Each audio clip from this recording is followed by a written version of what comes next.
This is a live view of the Artemis II rocket and spacecraft inside the Vehicle Assembly Building at NASA's Kennedy Space Center in Florida. Today we'll discuss the outcome of this week's flight readiness review for Artemis II. Welcome and thank you for joining us today. I'm Rachel Kraft with NASA Communications, and we're joined today by several NASA managers who are going to share details about the outcome of the flight readiness review and answer your questions. They are Dr. Lori Glaze, Acting Associate Administrator for NASA's Exploration Systems Development Mission Directorate, John Honeycutt, Chair of the Artemis II Mission Management Team, Sean Quinn, Exploration Ground Systems Program Manager, and Norm Knight, Director of Flight Operations. So we'll have some opening remarks from our panelists today, then we'll get into question and answers from both you here in the room as well as on the phone. A reminder to those who have joined us by phone, you can join the question queue by pressing *1. And with that, we'll start with Lori. Great. Thank you so much, Rachel. It's great to be here again with you all. And thank you so much for the turnout. Thank you for being here and for the tremendous interest, sustained interest even in Artemis II. As Rachel said, we just completed, about a couple hours ago, we completed 2 days of discussions as part of our Artemis II flight readiness review. The flight readiness review is our final big assessment of our readiness for launch, where we are going to, when we launch, fly 4 astronauts around the moon and bring them home safely. An incredible amount of work has gone into preparing for this test flight by thousands of people across our integrated team. At the conclusion of the flight readiness review, I'll just say during the flight readiness review, we had extremely thorough discussions, very open, transparent. We talked a lot about our risk posture and how we're mitigating those risks. We reviewed the challenges that we've had and how we've addressed them. And we talked about the work that remains, what's left to do, and how we're going to get through all of that. We were fortunate to have our crew join us virtually for the review from Houston: Reed Wiseman, Victor Glover, Christina Cook, and Jeremy Hansen. Having them join us in this review really reinforced the importance of having open, honest discussions about our path forward and about the risks that we're asking them to take. At the conclusion of the FRR, all the teams polled go to launch and fly Artemis II around the moon, pending completion of some of the work before we roll out to the launch pad. Just a reminder to everybody, we talk about it every time we talk about this flight. It's a test flight, and it is not without risk, but our team and our hardware are ready. We are planning to roll out to the pad, back out to the pad, targeting next week, a week from today on the 19th. We are on track for that. Everything's going pretty well. Maybe even a little ahead of that, but we're shooting for the 19th. And then once we get back out to the pad, we'll configure for launch. Pending completion of the work in the VAB and at the pad, we are on track for a launch as early as April 1st. And we are working toward that date.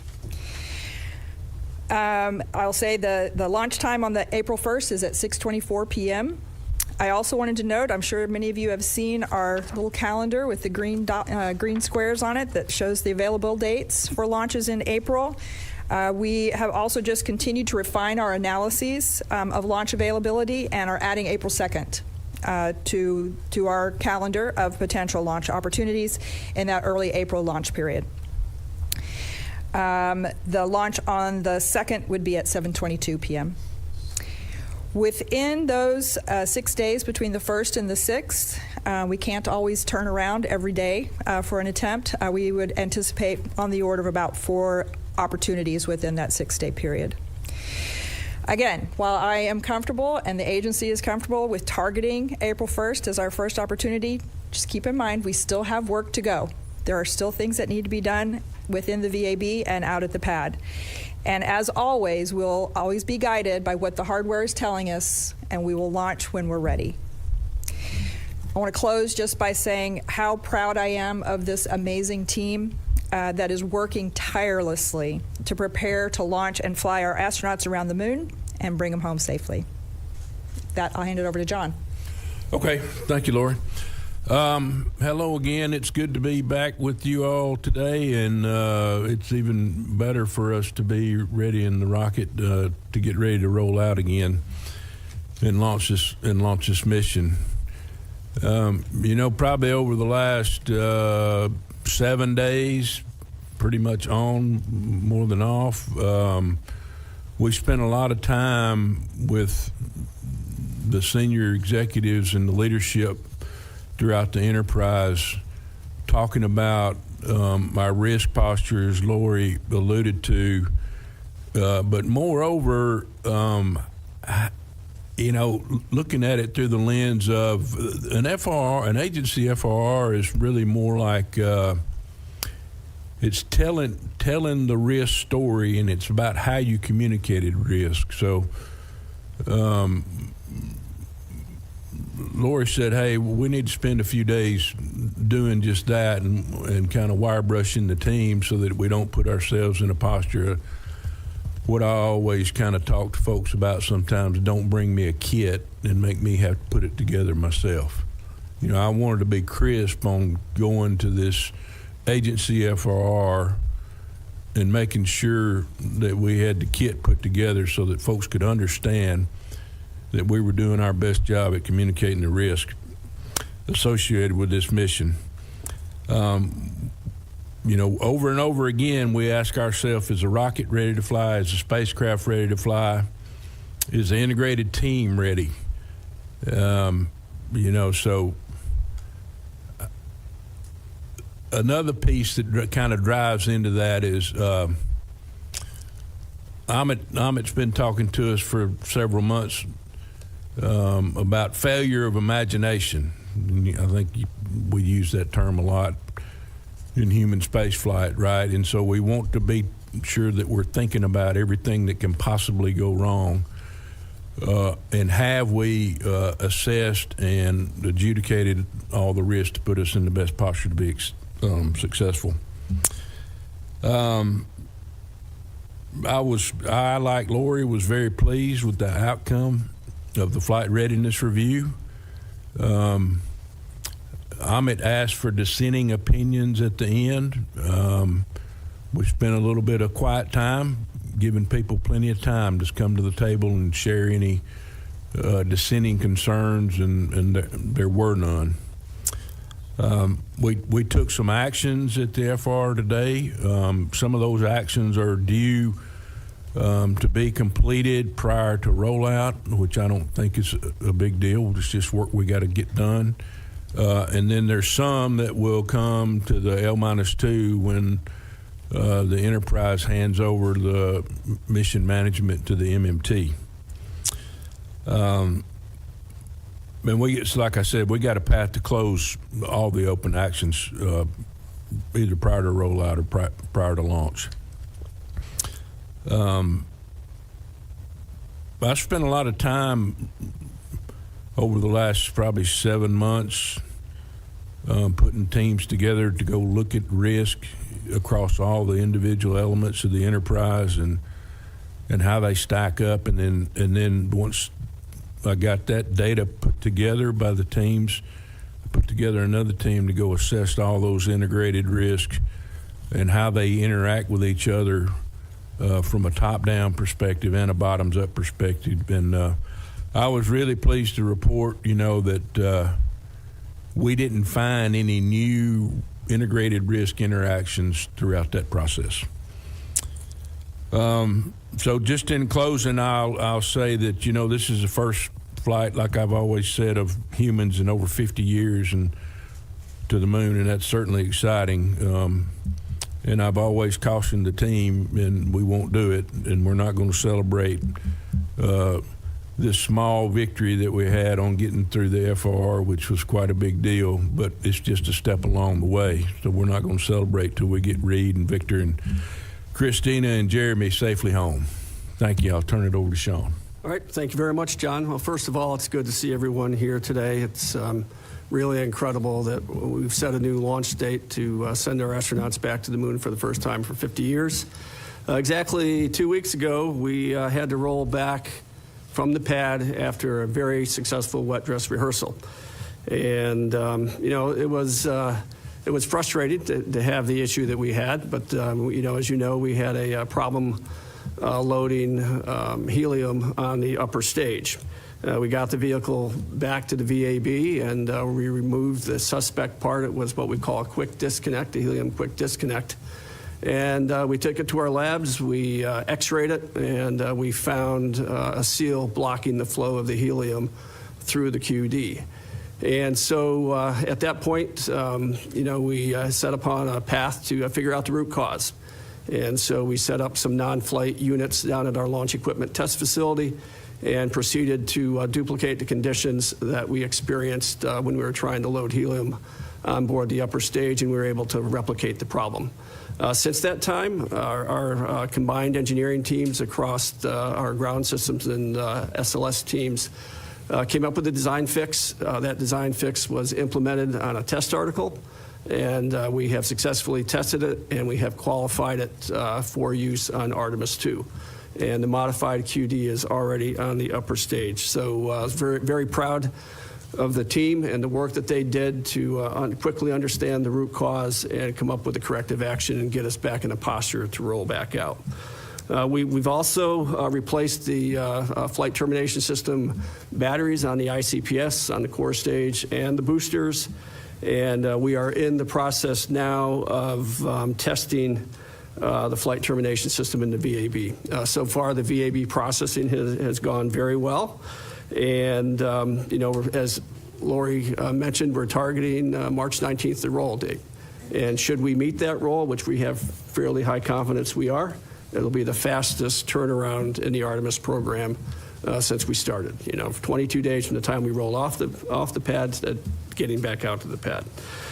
During that time, we've also charged Orion's launch abort systems batteries. We performed another closeout crew demo in the VAB. And, the closeout crew and getting them trained and making sure we hit our timelines is very important for our launch countdown.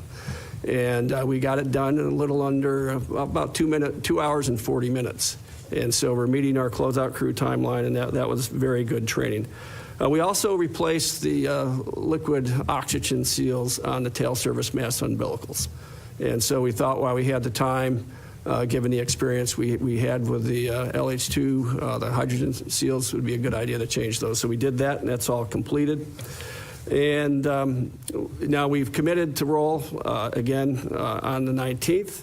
We'll get the vehicle back out of the pad, go through the pad preps, set up our EES system, raise the engine service platform, raise the extensible columns, do all that work, and put us in a good launch posture. Now, I will tell you that over a year ago, we set out to launch no later than April 2026. Amit challenged us to get the vehicle to the pad by February. We held schedule for an entire year. That's quite an accomplishment for all the programs that are supporting Artemis. However, we had the problem with the helium disconnect, and we listened to the hardware and said we're not ready, brought it back, fixed it, and we're going to get back out there for that launch attempt on April 1st. I will tell you that this processing flow has gone very well in terms of our timelines. And, we spent half the time in the multi-payload processing facility to service Orion as we did for the Artemis I flow. And we cut the time in the launch abort systems facility by a third. So we're learning. We're all very excited to implement the new vision for Artemis that our administrator has announced to increase our launch cadence. And I think Artemis II is putting on us a good path. So it's good to be here. And with that, I'll turn it over to Norm. All right. Well, thank you, Sean. And really thank you to everyone for your continued interest in this historic mission. The flight readiness review over these past 2 days was excellent and really heavily focused on crew risk and mission success. As you've heard, we remain on track for an April launch opportunity. Our teams in Mission Control Houston are fully prepared to support this mission. They've been training side by side with the astronauts, Reed, Victor, Christina, and Jeremy, through countless simulations and really working through every scenario. The team is ready to support both the astronauts and the spacecraft systems through the journey around the moon to when they're reunited with their families after splashdown. I talked with Reed this morning, and the crew is in excellent shape and ready to fly. They've complete confidence in the ground team supporting them. They have built strong relationships with our flight controllers and the integrated teams over the course of their training flow. For an April 1st launch, the crew will begin pre-launch quarantine at about L-14 days, which is March 18th, and will then travel here to the Kennedy Space Center at L-5 days, which is March 27th. This is an exciting time for our entire flight operations team to fly humans around the moon for the first time in over 50 years, send them further than any humans since Apollo 13, and continue paving the road of human exploration to the moon and beyond. As always, our astronauts and their safety remain our top priority. With that, I'll hand it back to Rachel. All right, thank you. All right, we'll start taking some questions. We will start here in the room. If you're here in the room, please wait for the mic to come around. We'll also take some questions by phone. If you've joined us by phone, please remember to press *1 to get into the question queue. And with that, let's start over here. Marcia Dunn. Marcia Dunn, Associated Press. I'd like to hear a little bit more about how you fixed this helium. What caused the seal to block the flow of helium, and how do you redesign for that? And Laura, you mentioned April 2. Is that now a new date? Yes. And does that give us 6 tries at the beginning of? So you didn't remove one to? No. Perfect. Thank you. Got it. Yeah. So without trying to get overly complicated, so the quick disconnect between the upper stage and the ground umbilical, there are seals in there to hold that helium, in the pressure line. And one of the seals occasionally would get forced out of its location that it's supposed to be and block the flow through the quick disconnect itself. We actually ended up removing that seal and reinforcing another seal that would be less susceptible to that phenomenon. And so we'd have this buildup of high pressure gas after we vented the helium bottles. That high pressure gas forced that what we call this body seal out. And we redesigned a channel around another seal that also holds the pressure, a secondary seal, reinforced that. And we've tested it multiple times. We took that QD through some brutal tests to make sure it was going to work. And we feel pretty confident about it for Artemis II. Yep. And then if I can provide just an explicit answer to Marcia, because I was shaking my head in the room and just want to make sure everybody gets the answer, that yes, we have added the 2nd of April. That is a new date. Previously it had been excluded. We've done additional work, and now we've done enough analyses to believe that that is a viable date. So it's been added, and it is an add. We haven't taken any other dates away. We have 6 potential dates. Mm-hmm. Hey, Bill Harwood. Hi, Bill Harwood, CBS News. Since virtually all of you mentioned the risk analysis for this mission, the OIG last week put a report out that put the risk of lunar operations at 1 in 40 and the risk of lunar mission from start to finish at 1 in 40, or 1 in 30, I'm sorry. Is there a probabilistic risk assessment for Artemis II? What are the numbers? Since you're talking about assessing the risk, you've got to have some way to do that. So is there a number to put on this flight in terms of what you consider acceptable risk? You want to take that one, John? Yeah, so Bill, we've grappled with this overall number for a while. What I would say is we understand the risk associated with the individual components, the subsystems, and then the overall systems. I think I talked at the end of Artemis I relative to, new rockets.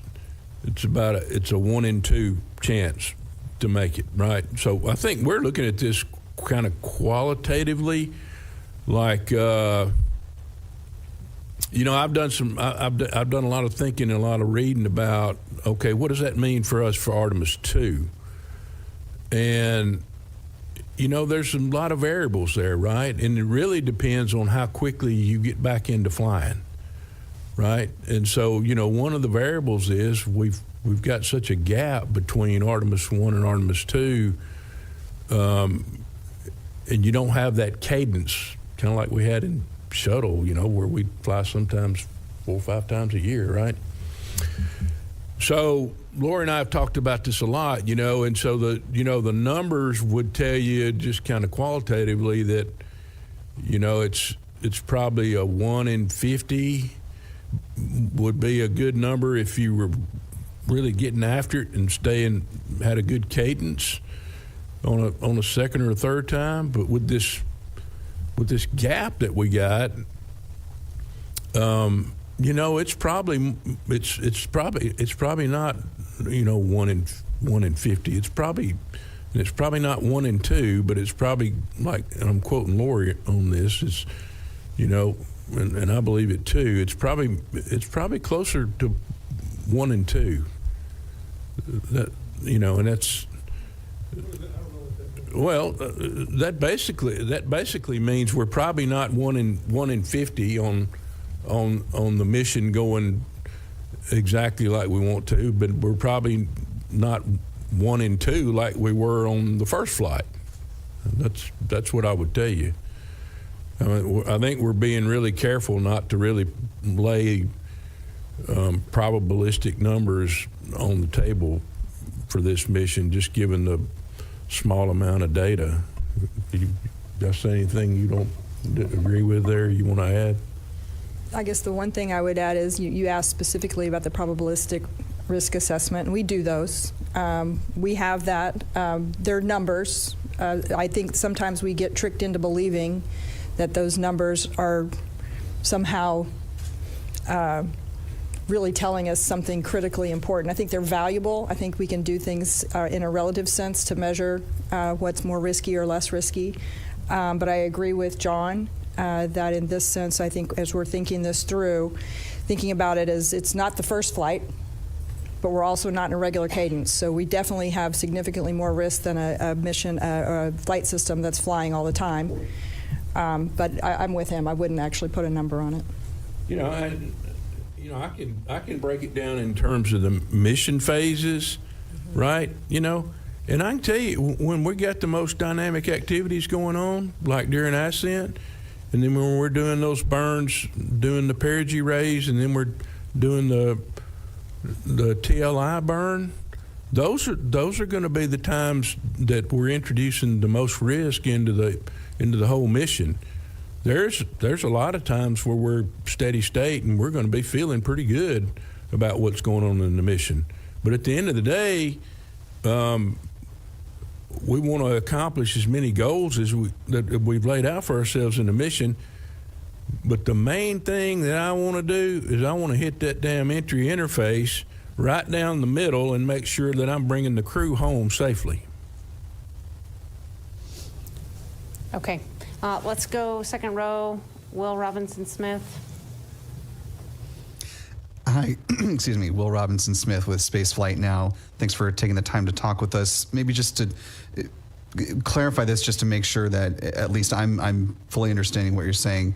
So the 1 and 2, is that essentially to say that there's a coin flip in the mission going fully successfully as architected? And then just secondarily, a quick follow-up.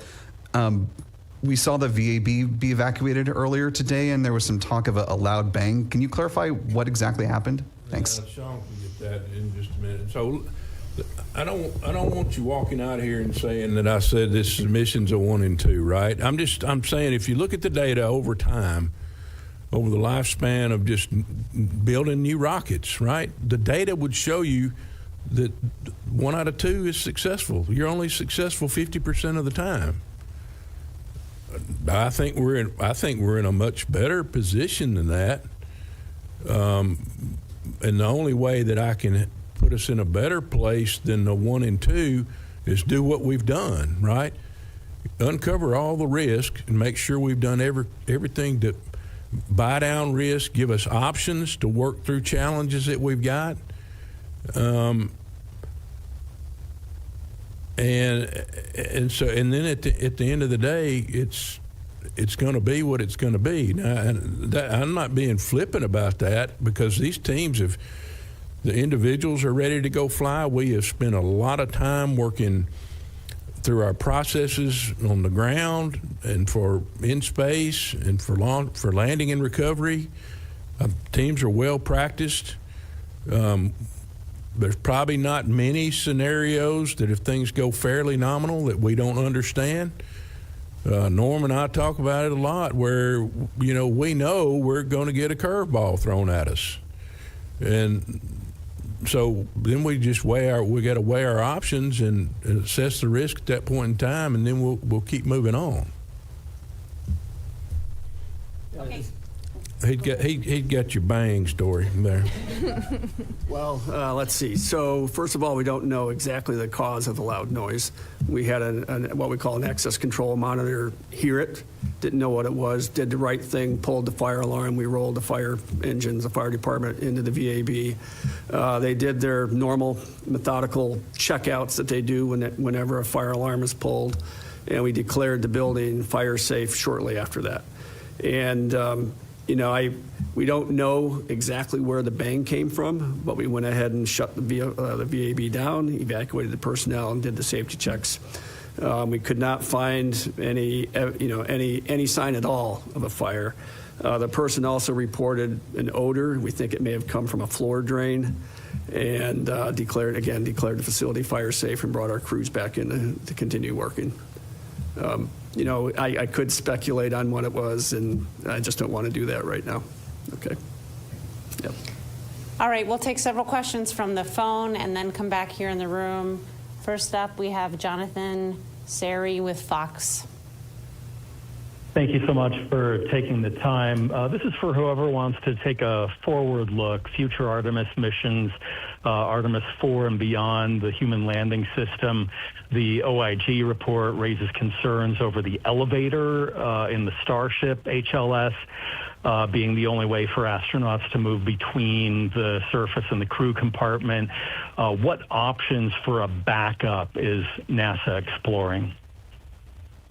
I'm not sure if you're asking about a backup to the elevator or a backup to the Starship. I mean, certainly we do have two options in our human landing system program to provide landers to the surface. We've got both the Starship from SpaceX, and we have the anticipated Mark II eventually from Blue Origin. For the other lander that we have on contract. Both of them will have to demonstrate not only the successful landing and ability to an uncrewed landing and ascent from the surface of the moon before we commit to putting our crew on there, but they're going to have to demonstrate that they are qualified for human flight. And that is going to require the safety and the backup systems and the redundancies that are going to be required to keep the crew safe. Okay, next question we have on the phone is from Jackie Waddles with CNN. Hi there. Thanks for taking my question. For John Honeycutt, I think it might help us better understand these risk assessments. Can you just clarify again what exactly you mean by the 1 and 2? Again, is that the risk of this mission not going exactly to plan? And I know, from covering Demo 2 and all going back to shuttle, we're used to having numbers for odds of loss of mission and loss of crew. Do you have any calculations for those specific parameters that you can share with us? Some clarity on that would be great. And then if you don't mind, quickly for Lori, you mentioned that the crew was present at the flight readiness review. Could you give us some insight into what they may have brought up during the flight readiness review, any questions and concerns they may have raised? Thanks so much. I'll let you. Yeah, you can go first. I'll go first. It was wonderful to have them. They were virtual, they were online, but all four were gathered together online, and they did kick us off with our FRR yesterday morning by saying a few words to us, and they did convey some of the things that they think about and the things that they worry about as the crew members, the kinds of risks that were of most concern to them, and the things that basically they were going to be listening for as we went through the FRR. And they included things that I'm sure won't surprise most of you, things like the heat shield, but not so much the performance of the heat shield, I think we've all agreed that we've got a good heat shield. The question was, are we going to be able to hit that entry interface and get them back on Earth safely? And so they were listening to make sure that we have that really nailed down and we were going to be able to hit that entry interface. Understanding communications challenges and making sure that they'll be able to maintain communication with Earth. And that's one of the things they were looking at, those risks, the environmental control and life support systems, power systems, things like that, the things that could cause some challenges to them while they're in flight. So we really appreciated them sharing their thoughts with us.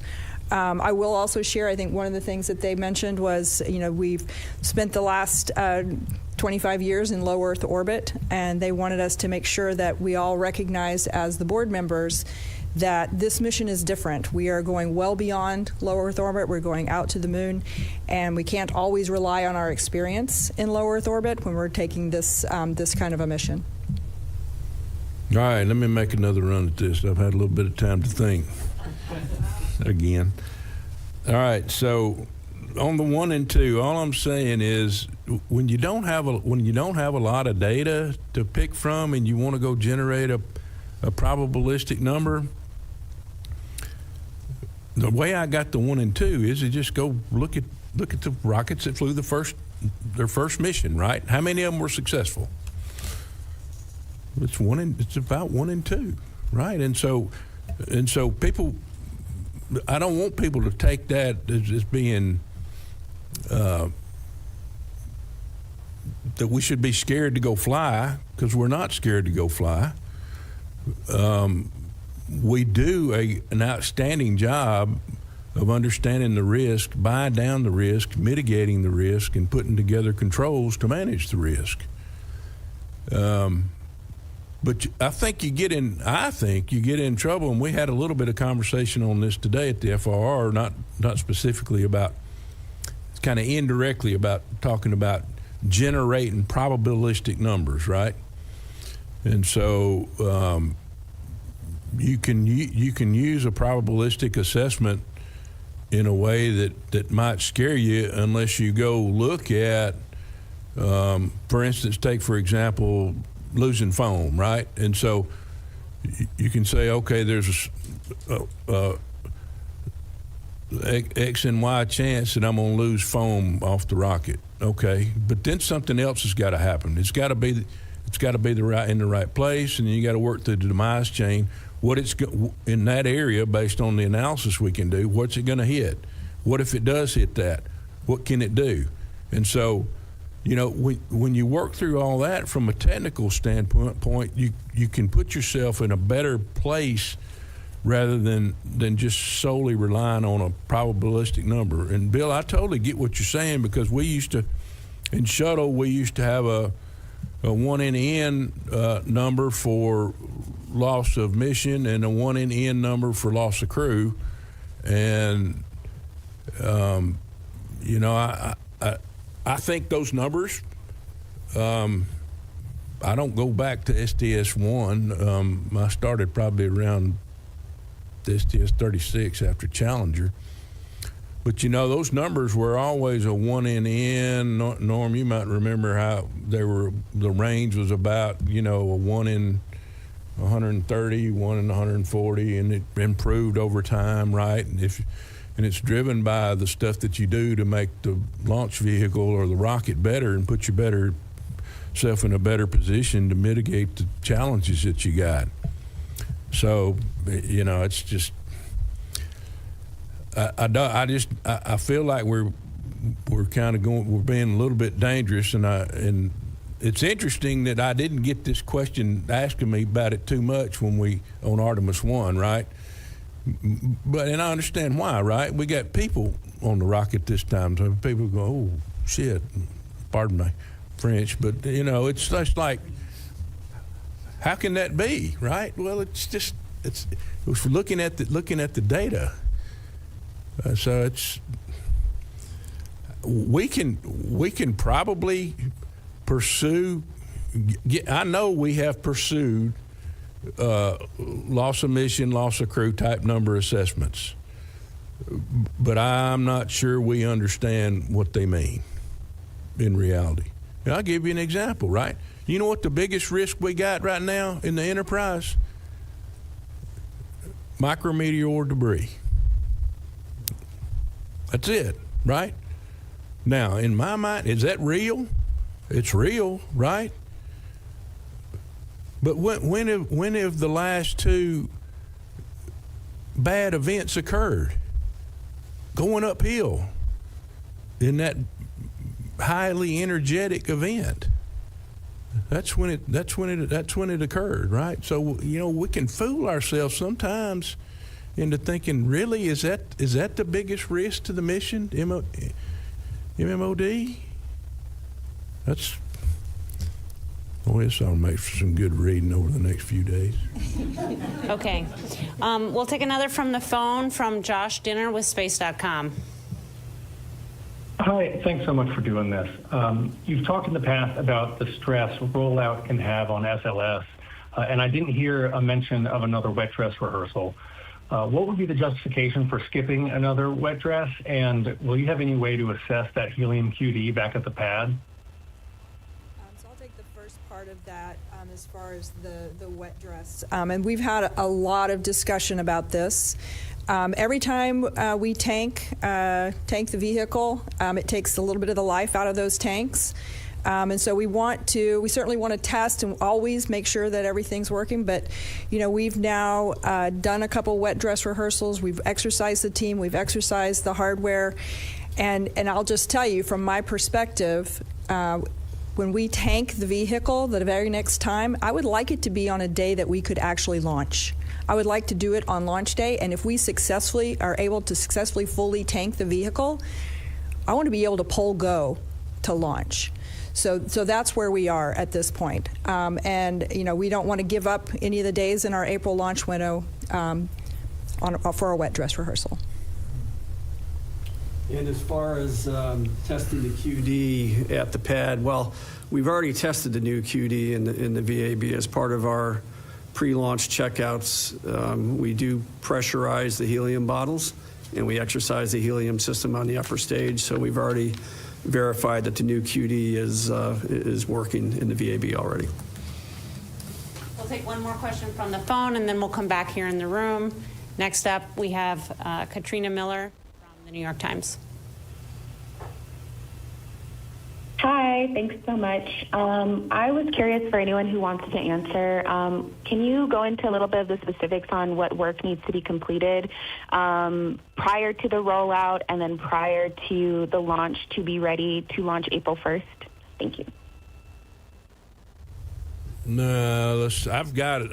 I think I can talk about a little bit about the things that I'm looking forward to seeing over the next weeks to come. One of the things that we got to get worked out is we found a little bit of a got some interesting data on some of the thrust vector control actuators that are in fabrication up at Moog right now for Artemis II.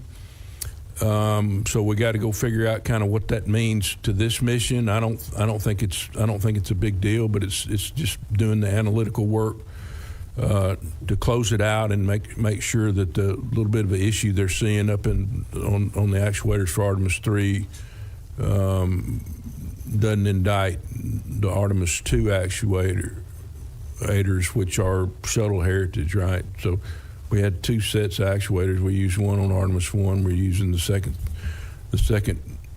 group on Artemis III, and then all the subsequent ones are going to be new. Our inertial navigation and control assembly on Artemis II, ULA ran into a little bit of a problem, and they solved it by doing a good burn-in with the Inca. On one of the channels, they were experiencing some issue. I'm not sure I can communicate what the issue was. It was basically they recommended we do a good burn-in on the Inca, and Sean's teams, we've already started that, and so we got a good plan to get that closed out. And then Sean can share more on this one, but he's been working. Y'all have heard about the comm problems that we've had off and on through throughout our wet dress rehearsals, and his team's off working. They've done an outstanding job at buying down risk relative to that. So those are kind of the three big ones on my radar. He can talk to you about his kind of standard work. I don't view the standard work as a big deal, and he can talk about his schedule. So over to you, Sean. Yeah, so really, like I said earlier, the work in the VAB is going very well. We're actually slightly ahead of schedule. What's remaining really is what we call the flight termination system and checkouts. And we'll do those over the next several days, and then we'll do what we call close up the volumes. We will remove excess platforms from the LVSA area and from the core stage and the left and right hand solid rocket boosters, and get the doors locked up and ready to roll. So there's not a whole lot of work left in the VAB, fortunately. That's pretty much it. So we're close. Okay, we'll come back here in the room. We'll go on this side. Let's start here with the black shirt. Thank you. Manuel Masanti from Exploración Espacial. Two quick questions. First one for the panel. The OIG report says that NASA is tracking like a risk with one of the cryogenic technologies that SpaceX is using for the HLS, but it doesn't mention which one. Can you elaborate which technology is NASA tracking, which is not going to be mature enough for Artemis II? In this case, it will be Artemis IV. And then maybe for Lori, what would be the status of the gateway, given the new architecture? Is the lunar base the new gateway? Let me take those separately. In your first question, I'm going to say we'll have to get back to you. I would have to go back and read the details of what's in the OIG report to understand what exactly there, and I don't want to speculate on that particular question. On the second question, the new direction that the administrator put forward a couple weeks ago, that is very focused on the transportation systems in the near term. It's focused on standardizing our transportation to and from the moon. There's nothing in there that says anything about what is anticipated for any other parts of our program. We continue to execute on the other parts of our program. Okay. Let's go here to Ken. Hi, Ken Kramer, Space Up Close. Thanks for doing all this. A lot of good information. Norm, you haven't had a question. I could ask you all a question. Let me ask you about the ICPS. I'd like to know, can you describe in detail the burns that it has to make? And if there's an issue, how long can they stay in orbit before they can go to the moon, or they have to abort the moon? Thanks. Okay, well, thanks for your question. So they get into orbit. SLS does its job, gets Orion and the ICPS into orbit. So the first big burn that they're going to do is an apogee raise burn, and that is one that puts our apogee way out there, about 3,000 kilometers, give or take. That's what ICPS provides. After that, ICPS will separate, and they'll do we call it a prox demo, proximity demo. And so they'll actually do some inspections of ICPS and do the handling qualities of Orion around it. So that's its major burn to get Orion where it needs to get in that first, we call it a HEO orbit. So, and then your second question, I think, was, how long can the crew stay up there? Well, if that burn doesn't work right, what are your options? Well, if that burn doesn't work, then you have aborts back to Earth. And so you would separate from ICPS and come back. Obviously, the first thing we would do is try to get into a safe orbit as best we could. And once you're in a safe orbit, we would assess probably in a low Earth orbit, because that gives you a matter of hours to get the crew back home. Once you commit to the high Earth orbit, it's about a day to get back home. So obviously there's a lot of risk trades that you do. There are a lot of different scenarios that play out associated with that. But what the team does is they look at the failure, the impact, and then the workaround and the risk trades relative to always keeping crew safety paramount, vehicle safety next, and all those factor into the decision making that we as a collective team would go do. Okay, we'll go back again to the phone for several more questions. Next is Lauren Grush with Bloomberg. Hi, thank you so much for taking my question. I'm wondering if there has been any extra scrutiny lately on the solid rocket boosters.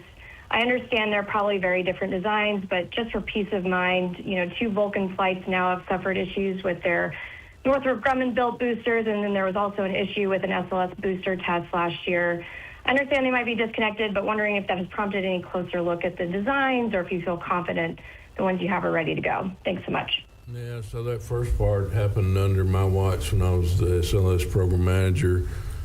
Yes, and the ground test failure it's a totally different design, and the Northrop Grumman team and the NASA booster team did the due diligence to clear that work, and there was nothing there to indict the boosters that we're flying today.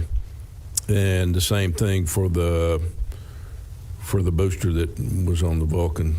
We went through the same activity and cleared it both, so it doesn't indict it. And there's been, I know we talked about it at some point in time along the way, especially right after the one on the Vulcan had its issue, and the team closed that action out, and it did not come up in Lori's FR or the agency FR. Our next question is from Denise Chow with NBC. Hi, thanks very much. I was wondering if you guys have any details on launch opportunities beyond April in case those are needed. So my answer to that is we are focused on April. I've said in the past that, yes, there are opportunities in other months, but right now we are solely focused on April. We'll take another question from the phone. This is from Paul Brinkman with Aerospace America. Yes. Thanks for taking my question. I'm just trying to go back to the hydrogen and helium issues.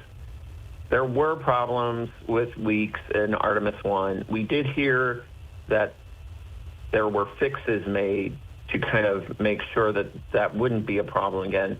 Then there were similar problems with Artemis II. I'm just wondering, does NASA feel like it has a really firm grasp on why these leaks occur on the launch pad now? And what is being done to make sure that Artemis III doesn't start off with the same problem? Yeah, so I feel like right now we're in a better place than we have been since we started this endeavor. And the team's got an extensive fault tree, and I think they're looking in the right areas. There's quite a bit of evidence that says that those Teflon seals that are used in that area, if they're assembled for some length of time and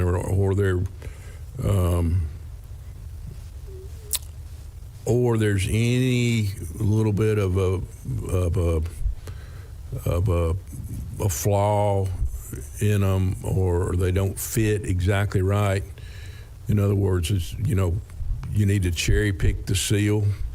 But I think the key thing that they're starting to hone in on is in talking back with the supplier and then doing the investigative work themselves is, we assemble that interface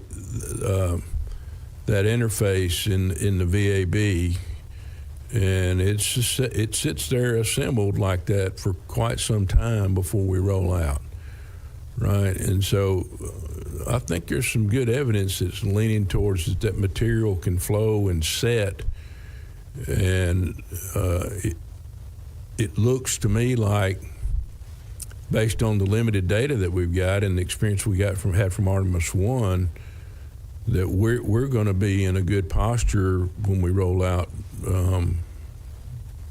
this next time. And I think that's as Lori alluded to, we don't feel like we need another wet dress, and this is one of those opportunities where I think we need to be.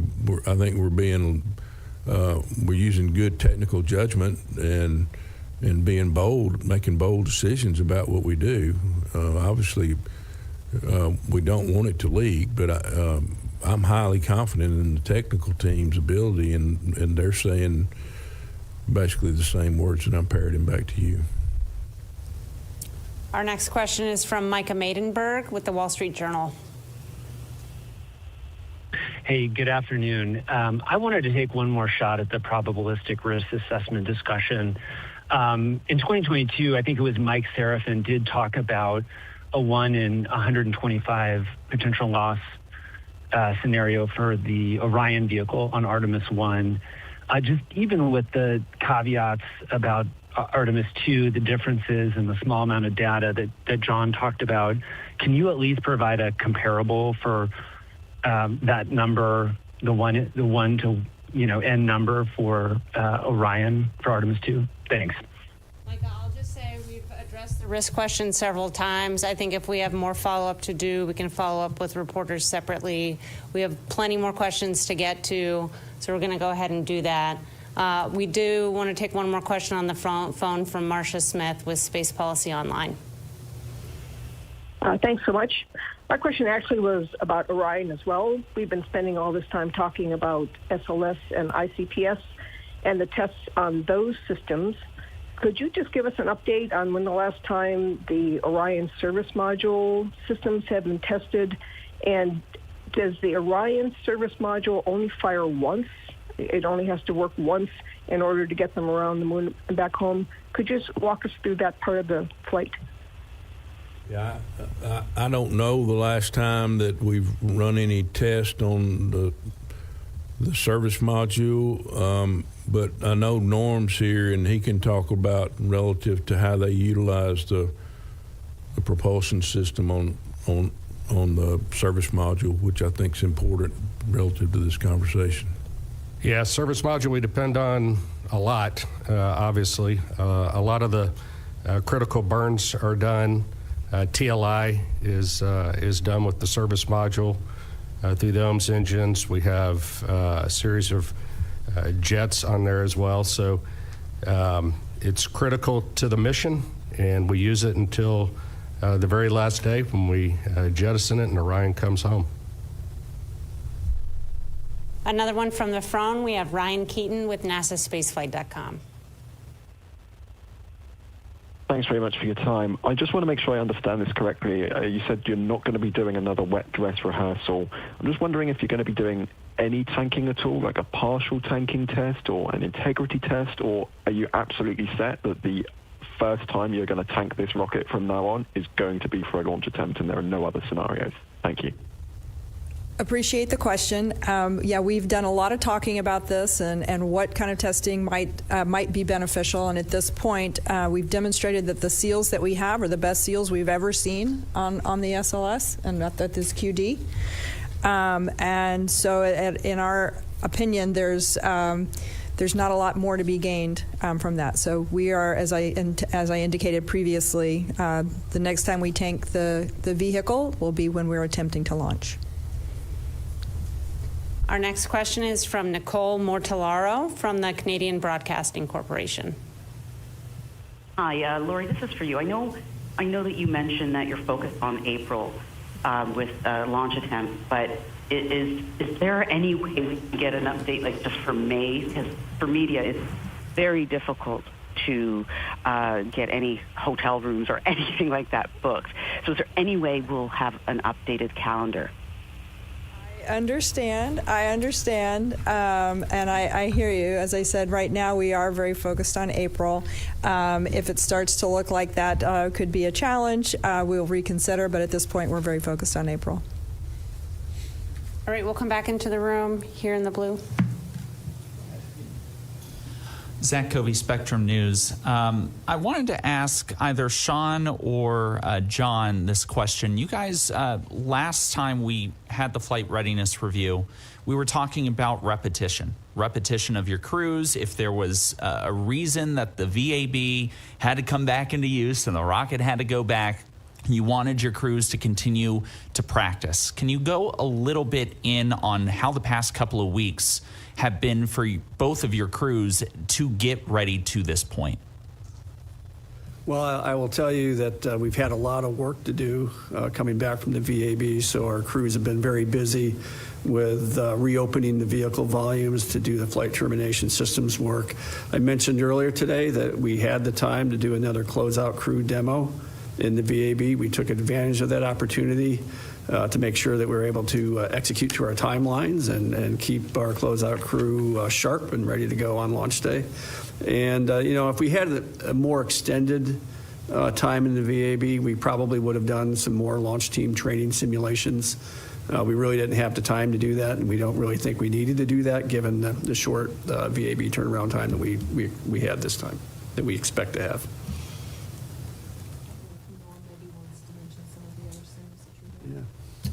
Well, talking about the flight control team and the readiness, obviously we've used the time to do a few more sims, a few more practice sessions.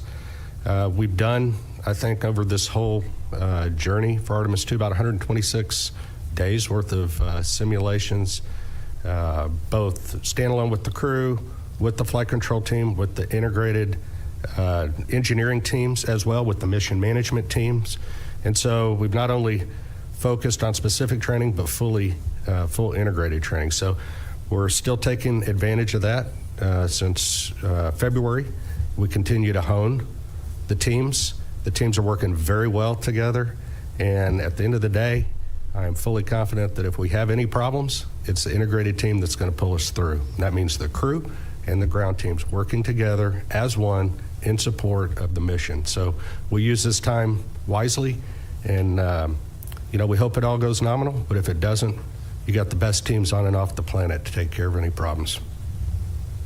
And we have time for one final question. We'll take that from the phone. That will be Christopher Mick with the Hudson Star Observer.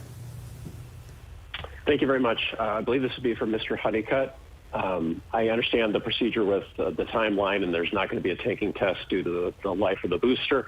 Would there be any consideration with the kind of stress of the rollout back to the pad and maybe changing out those LH2 seals before the first launch attempt, or is that just not going to be part of the procedure? That's not going to be part of the procedure. All right. And with that, we'll go ahead and conclude today. Thank you very much to our participants for participating today. You can stay tuned for further updates on nasa.gov, and we're going to go ahead and pop up the specific URL where you can find that information about our progress, nasa.gov/Artemis. Thank you all for joining us today.